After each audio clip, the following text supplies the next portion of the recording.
네, 오늘은 사사기 2장 11절부터 15절까지 말씀을 가지고 우상 숭배의 이유라는 제목으로 말씀을 나누겠습니다. 먼저 11절부터 15절까지 말씀을 우리 함께 읽어보도록 하겠습니다. 시작. 이스라엘 자손이 여호와의 목전에 악을 행하여 바알들을 섬기며 애굽 땅에서 그들을 인도하여 내신 그들의 조상들의 하나님 여호와를 버리고 다른 신들 곧 그들의 주위에 있는 백성의 신들을 따라 그들에게 절하여 여호와를 진노하시게 하였으되 곧 그들이 여호와를 버리고 바알과 아스타롯을 섬겼으므로 여호와께서 이스라엘에게 진노하사 노략하는 자의 손에 넘겨주사 그들이 노략을 당하게 하시며 또 주위에 있는 모든 대적의 손에 팔아 넘기심에 그들이 다시는 대적을 당하지 못하였으며 그들이 어디로 가든지 여호와의 손이 그들에게 재앙을 내리시니 곧 여호와께서 말씀하신 것과 같고 여호와께서 그들에게 맹세하신 것과 같아서 그들의 괴로움이 심하였더라. 아멘. 네, 계속적으로 신학적인 소론 부분을 나누겠습니다. 오늘 말씀부터 2장 23절까지는 앞으로 사사기가 어떻게 진행되고 반복될 것인지에 대해서 미리 보여줍니다. 오늘은 이 이스라엘 백성이 하나님에게 악을 행했던 장면들을 나누겠습니다. 특별히 우상 숭배에 대해서 나누도록 하겠습니다. 우리 11절 말씀부터 한번 볼까요? 읽겠습니다. 이스라엘 자손이 여호와의 목전에 악을 행하여 바알들을 섬기며.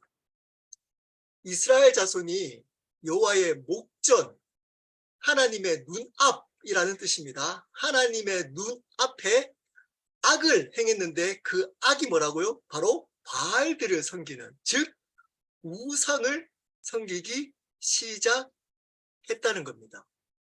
여러분, 우상이 뭔가요? 뭐 여러 가지 정의를 할 수 있겠지만 우상이라는 것은 하나님의 자리에 대신해서 놓는 것을 얘기합니다.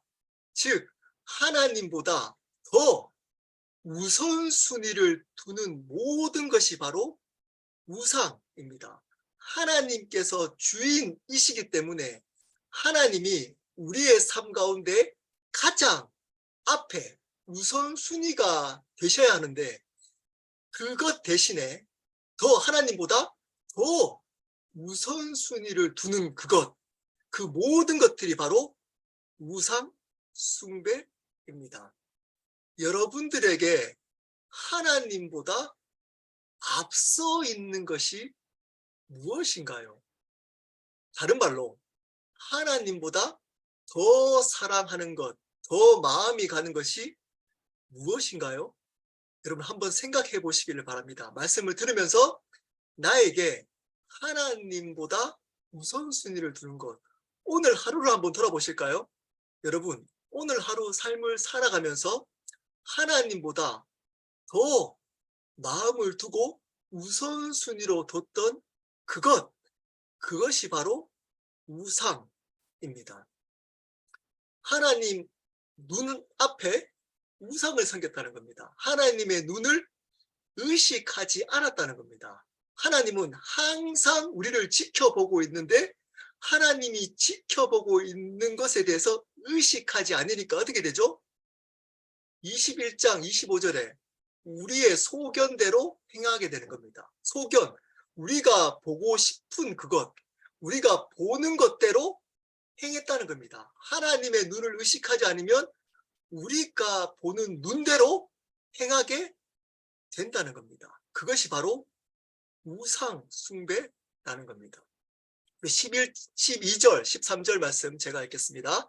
애굽 땅에서 그들을 인도하여 내신 그들의 조상들의 하나님 여호와를 버리고 다른 신들 곧 그들의 주위에 있는 백성들의 신들을 따라 그들에게 절하여 여호와를 진노하게 하였을 때 곧 그들이 여호와를 버리고 바알과 아스타롯을 섬겼으므로. 반복하고 있습니다. 앞에 있던 내용, 우상 섬겼던 것들을 또 반복하고 있습니다. 여호와 23절에 여호와를 버리고 바알과 아스다롯. 네, 바알은 그때 당시에 풍요의 신이었습니다. 번영의 신, 다산의 신, 그리고 아스타롯은 바로 바알의 아내 역할을 했던 신입니다. 둘 다 번영을 갖다주는, 풍요를 갖다주는 신으로 섬겼던 우상입니다. 이 번영을 갖다주는 우상을 섬겼다는 데 주목할 필요가 있습니다. 이스라엘은 하나님의 보이지 않는 영적인 풍요보다 눈앞에 보여지는 이 세상의 풍요를 더 따르기 시작했다는 겁니다. 여러분, 그 이유가 뭘까요? 오늘은 그 이유에 대해서 한번 깊이 묵상해보는 시간이 되었으면 좋겠습니다. 여러분, 질문해 보겠습니다. 여러분들은 어떨 때 우상을 섬기나요? 어떤 이유로 우상을, 하나님을 버리고 우상, 이 세상의 번영을 따라 우상을 섬기게 되나요? 저의 묵상을 한번 나눠보도록 하겠습니다. 그리고 이미 앞에서 사실은 언급했던 내용입니다. 두 가지로 나눠보도록 하겠습니다. 우상을 섬기는 이유, 첫 번째입니다. 경제적인 풍요와 안락함입니다. 경제적인 풍요와 안락함입니다. 앞에서 제가 언급했던 내용입니다. 여러분, 이스라엘은 430년 동안 애굽에서 종살이를 하다가 나와서 40년 동안 광야 생활을 했습니다. 그러면 어떤 모습일지 상상하기가 쉽죠. 절대 풍요로운 삶을 살지는 않았을 겁니다. 그러다가 가나안에 들어갔는데 가나안의 우상을 섬기는 사람들은 너무 풍요하게 잘 사는 겁니다. 자, 질문해 보겠습니다.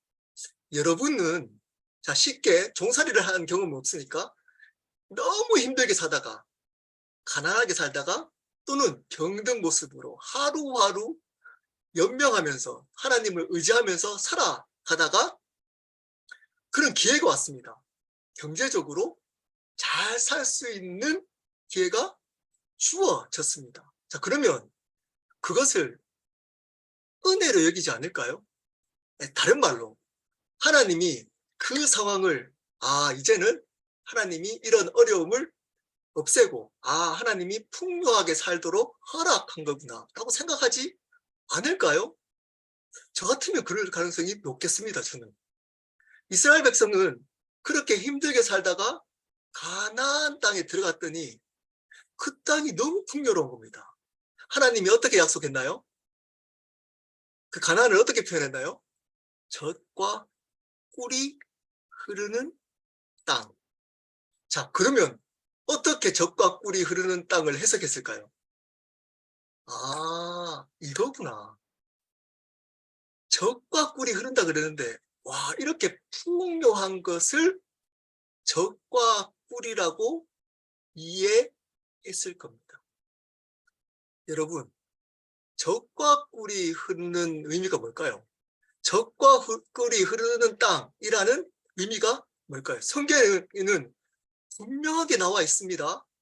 우리 오늘 신명기 11장, 제가 가지고 있는 성경책 279페이지입니다. 신명기 11장 9절부터 12절까지 말씀을 한번 볼까요? 신명기 11장 9절부터 12절까지입니다. 제가 가지고 있는 성경 279페이지입니다. 제 9절부터 읽겠습니다. 또 여호와께서 너희 조상들에게 맹세하여 그들과 그들의 후손에게 주리라고 하신 땅, 곧 젖과 꿀이 흐르는 땅에서 너희 날이 장구하리라. 하나님이 약속한 가나안 땅을 어떻게 표현했죠? 젖과 꿀이 흐르는 땅에서 너희가 오랫동안 살게 될 거다 라고 이야기를 합니다. 그러면서 이 젖과 꿀이 흐르는 땅이 어떤 의미인지를 10절부터 12절까지 설명해 주고 있습니다. 우리 10절 말씀 제가 읽겠습니다. 너가 들어가 차지하려는 땅은 내가 나온 애굽 땅과 같이 아니하니 거기에서는 너희가 파종한 후에 발로 물대기를 채소밭에 댐과 같이 하였거니와. 여러분 잘 들어보십시오. 잘 들어보셔야 됩니다. 그 땅, 가나안 땅은 애굽 땅과 너희가 430년 동안 종살이했던 그 애굽 땅과 같지 않다는 겁니다. 그러면서 이렇게 설명합니다. 그 애굽 땅은 파종, 그러니까 농사를 지으려면 발을 가지고 물을 댔답니다. 채소밭에 물을 준 것 같이, 채소밭에 물을 준 것 같이 농사 지을 때도 발을 사용해서 물을 댈 수 있었다는 겁니다. 애굽 땅은 비옥한 땅이었습니다. 비가 많이 내리면 그 비를 저수지에 모아 두었다가 그 물을 채소밭에도 물을 주고 농사 지을 때도 물을 줬는데 그것을 가지고 두레박을 가지고 물을 줬습니다. 근데 그 두레박은 발을 이용해서 물을 끌어들여야 했습니다. 이 뜻입니다. 이 말의 의미가 뭘까요? 이 말씀의 의미가? 이 애굽 땅은 인간의 노력으로 충분히 결실을 맺을 수 있는 땅이었다는 겁니다. 인간이 노력하면 그 물을 충분히 그 땅에 비옥할 수 있도록 물을 공급할 수 있는 그러한 비옥한 땅이었다는 겁니다. 충분히 인간의 노력으로 땅을 통해 결실을 맺을 수 있는 땅이었다는 겁니다. 애굽 땅은. 근데 11절 한번 볼까요? 너희가 건너가서 차지할 땅, 무슨 땅이죠? 가나안 땅은 어떻게 되죠? 산과 골짜기에 있어서 하늘에서 내리는 비를 흡수하는 땅이요.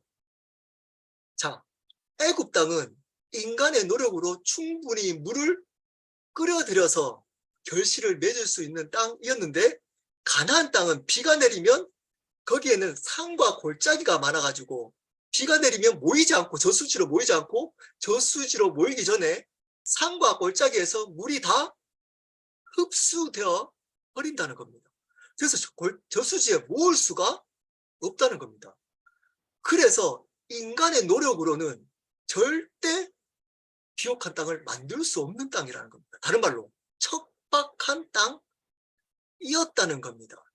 물을 공급할 수 없기 때문에 그 땅이 저수지에도 오지 못할 뿐만 아니라 땅까지도 산과 골짜기에 비가 다 흡수돼 가지고 땅까지 물이 흘러내리지 못했기 때문에 대부분 땅이 어땠다고요? 광야였습니다. 척박한 땅이었습니다. 인간의 노력으로는 절대 그 땅의 결실을 맺을 수가 없었던 땅이었다는 겁니다. 자, 그렇게 척박한 땅인데 왜 젖과 꿀이 흐르는 땅이라고 그럴까요? 그 이유가 12절에 나옵니다. 읽겠습니다. 내 하나님 여호와께서 돌보아 주시는 땅이라 연초부터 연발까지 내 하나님 여호와의 눈이 항상 그 위에 있느니라. 무슨 말인지 아시겠죠? 그 땅이 척박한 땅이기 때문에 힘든 땅이기 때문에 인간의 노력으로는 절대 결실을 못 맺기 때문에 하나님만이 돌봐야지만 그 땅에 살아남을 수 있는 땅이라는 겁니다.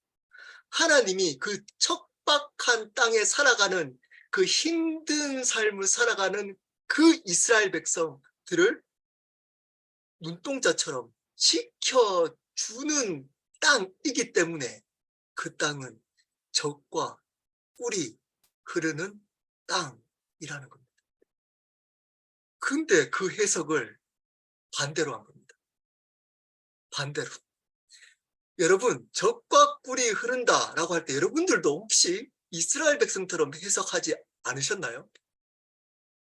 이런 거죠. 예수 믿으면 잘 될 거야. 예수 믿으면 회복될 거야. 할 때 어떤 의미가 그 안에 들어있죠? 이스라엘 백성이 해석하는 적과 꿀이 흐르는 그 의미로 해석하고 있지 않나요? 아, 예수 믿으면 이 땅에서 풍요하게 잘 살게 되는구나. 내가 힘들었던 것들이 회복되어서 내가 더 행복하게 잘 살게 되는 거구나. 이렇게 받아들이는 그리스도인들이 꽤 많다는 겁니다. 그래서 어떤 분들이 교회에서 간증을 많이 하죠. 이 세상에서 풍요해지고 잘 사는 사람들을 데리고 간증을 하잖아요. 하나님이 이 땅 가운데 잘 살게 해줬습니다. 적과 꿀을 다르게 해석한 겁니다. 적과 꿀이 흐르는 것에 대해서 다르게 해석한 겁니다. 이 말씀 그대로 간증하려면 어떤 거죠? 척박한 삶, 여전히 힘든 삶, 여전히 아프고 어려운 삶 가운데 하나님이 나를 돌봐주시고 계십니다. 그분이 나와 함께 하고 계십니다. 그 상황 속에서도 하나님이 나와 함께 하십니다. 이것이 은혜라고 가르쳐야 되는데, 은혜를 이 세상의 풍요함, 안락함을 적과 꿀이 흐르는 은혜라고 해석하고 가르쳐 버린 거예요.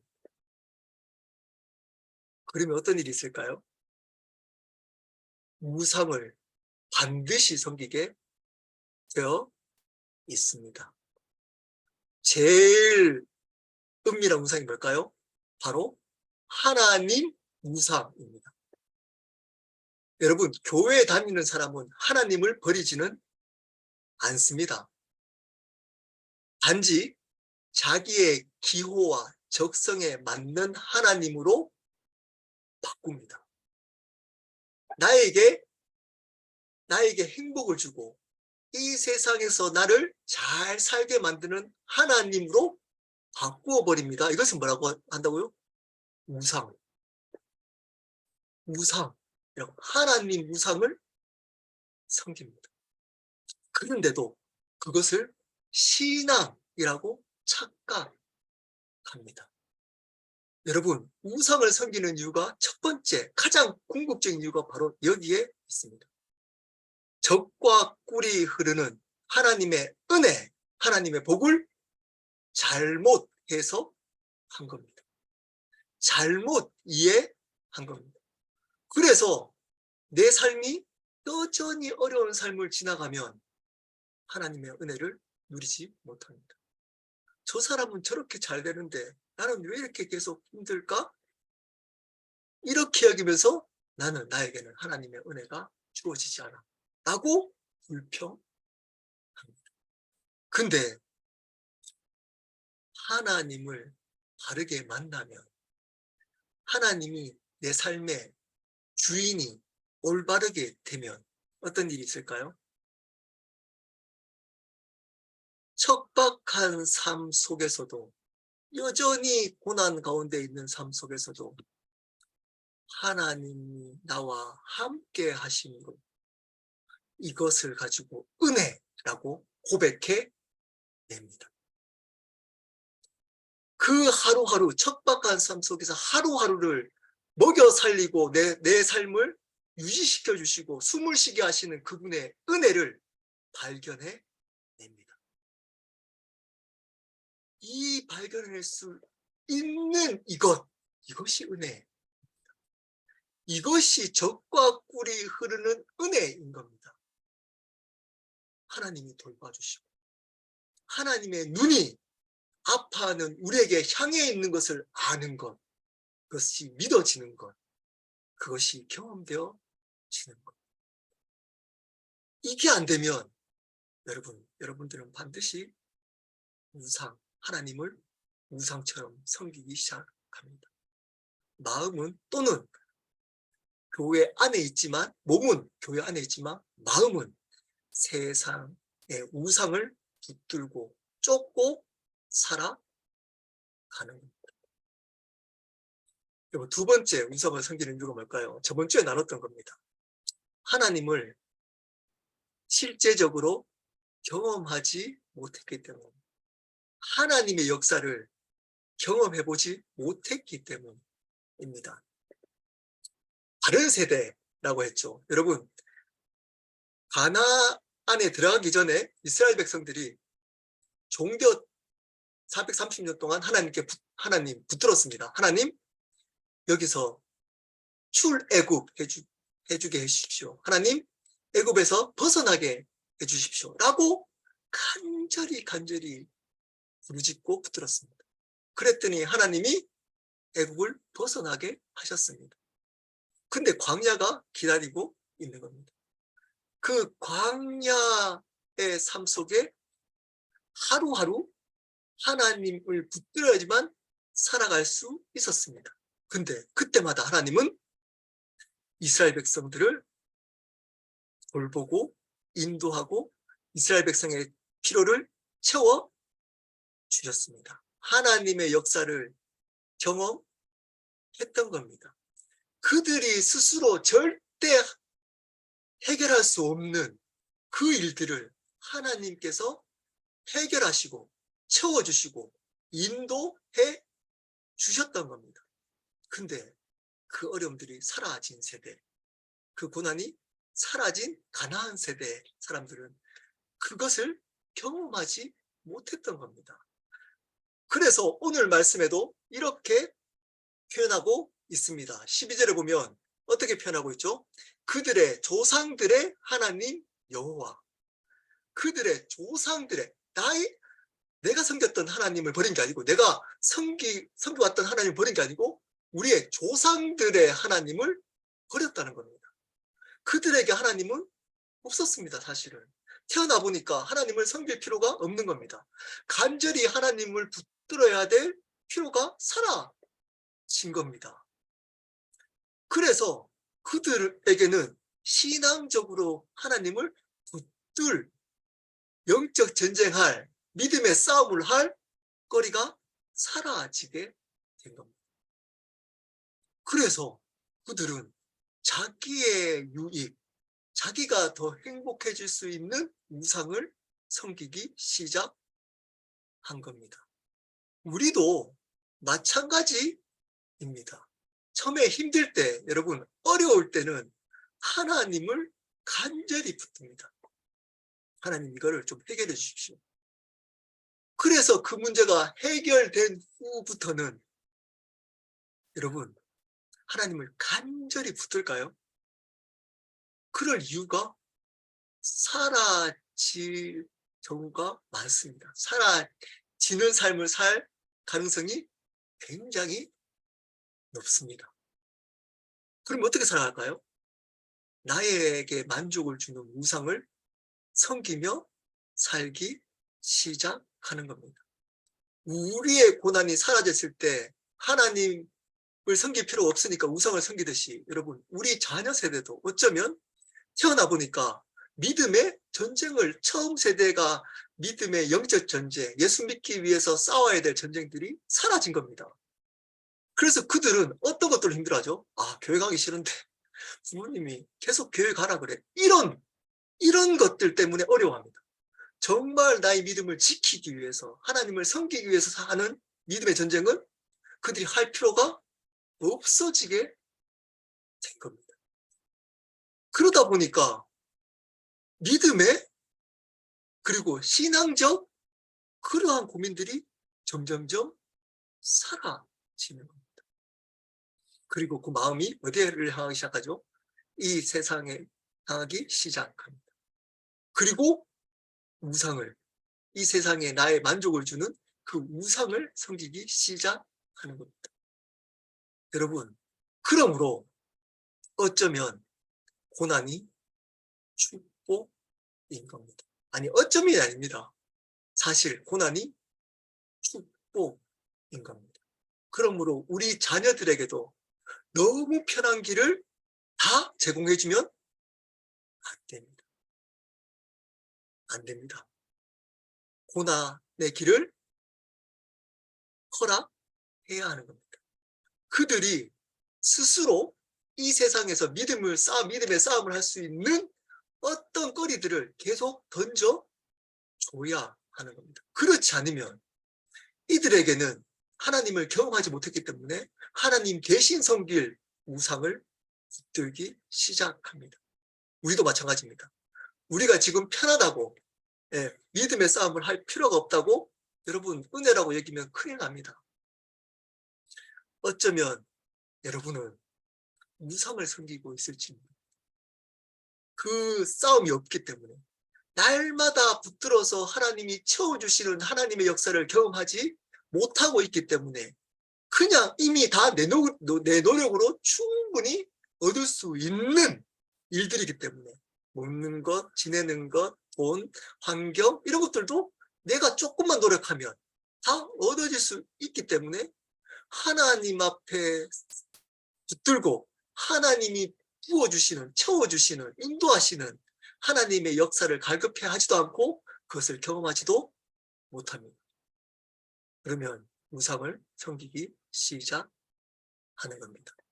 여러분, 그러면 어떤 결과가 일어날까요? 이것을 두려워해야 합니다.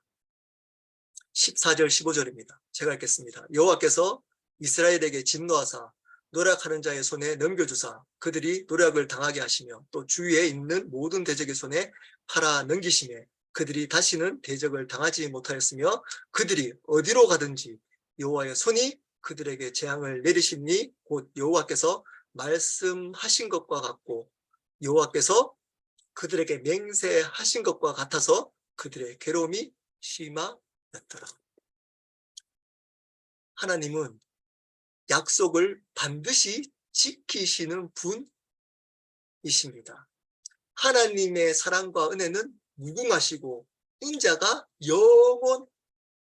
영원하시지만 우리를 사랑하기 때문에 하나님은 반드시 그 우상을 섬기는 삶의 대가를 치르게 하십니다.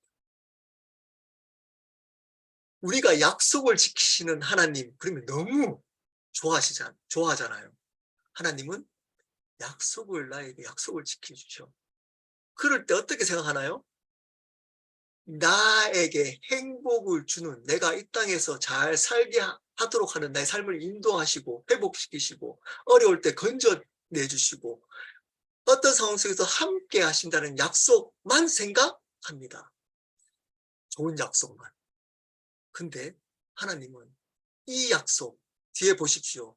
반드시 지키겠다고, 그걸 하겠다고 15절에 이렇게 얘기합니다. 곧 여호와께서 말씀하신 것과 같고 한 번 더 반복합니다. 여호와께서 그들에게 맹세하신 것과 같아서 그들의 괴로움이 심하였더라. 이 말이 뭘까요? 반드시 너희를 우상 숭배하는 대가 지불을 하게 할 거다.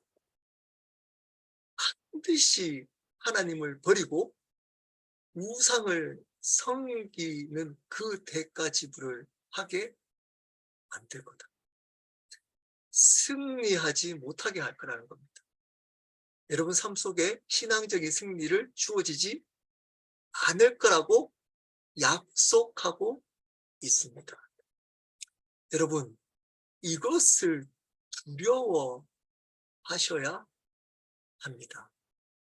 하나님은 우리를 버리시지 않지만 우리의 행위에 대한 대가 지불, 오늘 특별히 우상 숭배할 때 그 대가 지불은 2번 반복해서 맹세까지 맹세까지 했답니다. 반드시 고난을 그리고 심하게 힘들게 괴로움을 줄 거라는 겁니다. 괴로움을 줄 거라는 겁니다. 그때 당시 시대적 배경에서 괴로움은 대적의 손에 넘어가는 거였습니다. 대적의 손에 그 전쟁에서 승리하지 못하게 하는 거라는 겁니다.